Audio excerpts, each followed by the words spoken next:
Guys, vous avez vu la story de Johnny Depp récemment là? En gros, sa team a écrit un roman dans lequel il avertit ses fans qu'il y a encore des arnaqueurs qui usurpent son identité et promettent à ses fans qu'ils pourront le rencontrer à condition qu'il lui envoie de l'argent. Non mais da fuck. Je rappelle quand même qu'on parle de Johnny Depp, le même gars qui vient de remporter un procès à je ne sais combien de millions d'euros, qui aurait besoin de nous petites gens pour lui verser des thunes parce qu'il serait en galère. Ok. Alors ouais, dit comme ça peut paraître stupide et évident, mais il y a encore beaucoup de gens qui sont grave crédules et qui tombent dans le panneau. Et pour leur défense, désolé, mais ça va vraiment loin maintenant. Parce que justement, dans son post, John explique qu'il y a des gens qui utilisent des logiciels pour changer leur voix et avoir la même que lui. Et attendez les gars, parce que les plus culottés vont même jusqu'à utiliser des deepfakes. Donc ça peut quand même expliquer que certains tombent dans le panneau. Après, si je te parle de Johnny Depp, mais il y a plein de cas. Et d'office que vous êtes aussi déjà tombé sur des fakes de ce genre. T'as l'exemple des influenceurs qui ont plein de faux comptes qui organisent des faux concours et font perdre blindés d'argent à des abonnés. Et ces escrocs, ils ont un nom, les brouteurs. Et la plupart du temps, le brouteur vit en Afrique de l'Ouest, Côte d'Ivoire, Bénin, Nigeria. Après, t'en as quand même certains en Europe de l'Est ou en Asie du Sud-Est. Et non, quand je dis brouteur, je ne parle pas de bovins, mais bien de petits énergumènes qui passent leur temps à duper des âmes fragiles et sensibles pour gagner de l'argent et ce, sans jamais se soucier des conséquences qui peuvent être dramatiques. Je n'arrive pas à comprendre pourquoi moi, Nicole, je me suis fait embobiner par ça, je ne comprends pas. Mais ouais, miskina Nicole quoi. Parce que le fait de pouvoir créer des faux profils, c'est une chose. Mais maintenant, ces personnes-là, pour bien appâter leur cible,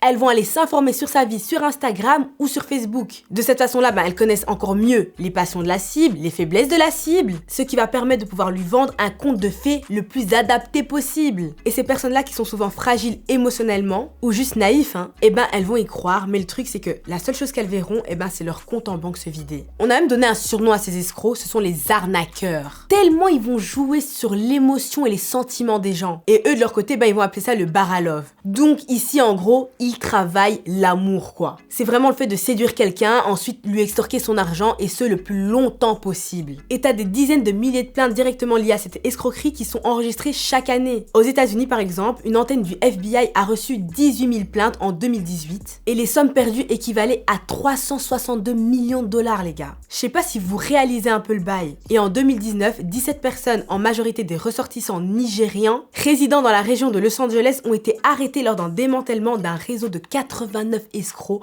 comprenant des hommes également basés au Nigeria. Mais en ce qui concerne les arnaques sentimentales, ceux qui en ont la maîtrise, désolé, mais ce sont nos frères ivoiriens. Selon un rapport de 2019 de l'autorité de régulation des télécommunications du pays, 4,9 millions de francs CFA de préjudice ont été attribués à la cyberfraude en Côte d'Ivoire. Et selon une journaliste qui a enquêté pour TV5 Monde, c'est un phénomène qui est très bien connu dans le pays. D'ailleurs, elle a interviewé des brouteurs qui parlaient vraiment de ça comme un taf à part entière. Ils étaient là, visage découvert, et t'en as un qui a sorti par exemple « Notre priorité, c'est de mettre le client en confiance.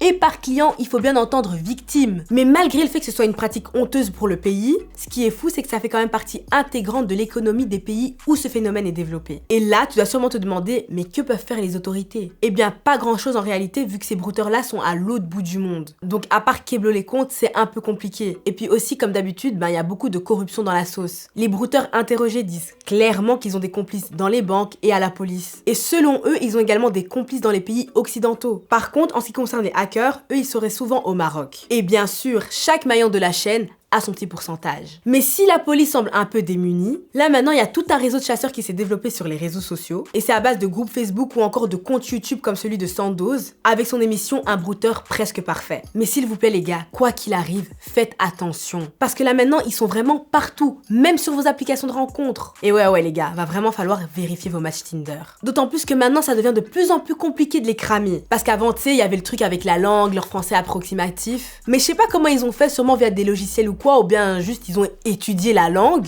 mais en vrai ils font plus trop de fautes pour certains. Puis ils connaissent de mieux en mieux leur sujet et sont prêts à vous travailler pendant des mois. Donc faut rester concentré et dites-vous bien que vos stars préférées ne créeront jamais de compte.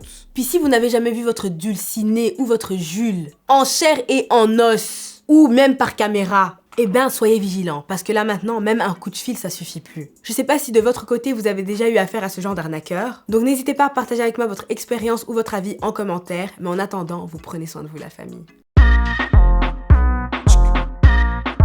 Easy.